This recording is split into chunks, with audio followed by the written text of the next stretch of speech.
The world came way closer to a major war than most people realize. Let's see how we step back. We're breaking down the 2026 US-Israel-Iran crisis, the wild timeline, the economic shockwaves, and that crazy 11th-hour diplomacy. See, a low-level proxy war spun totally out of control, peaking with the shocking assassination of Ali Khamenei.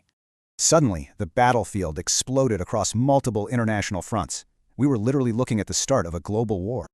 Global trade took the first massive hit. Just look at this insane 94% collapse in vital tanker traffic. Choking off the Strait of Hormuz blocked 20% of global oil. Energy markets instantly went into full-blown panic.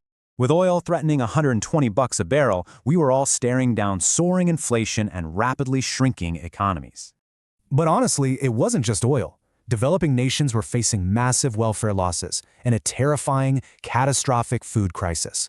Why? Because without Hormuz, critical chemicals for agricultural fertilizers just vanish, completely threatening the entire global food supply.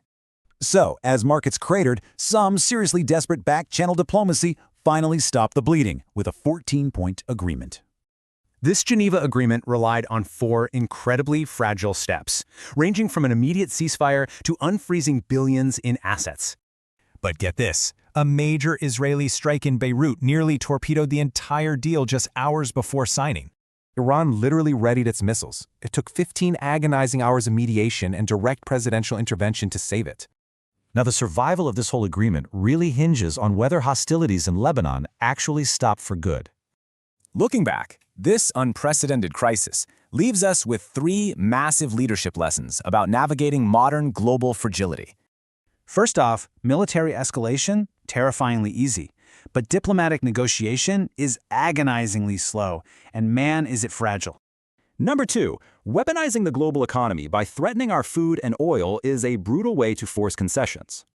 Finally, domestic pressures like soaring inflation and looming elections absolutely forced both sides right to the negotiating table. Ultimately, this whole ordeal proves a timeless truth. Sometimes the greatest victory is the war that never happens. With nuclear talks looming, we have to ask, will this fragile agreement hold, or is this just a temporary pause?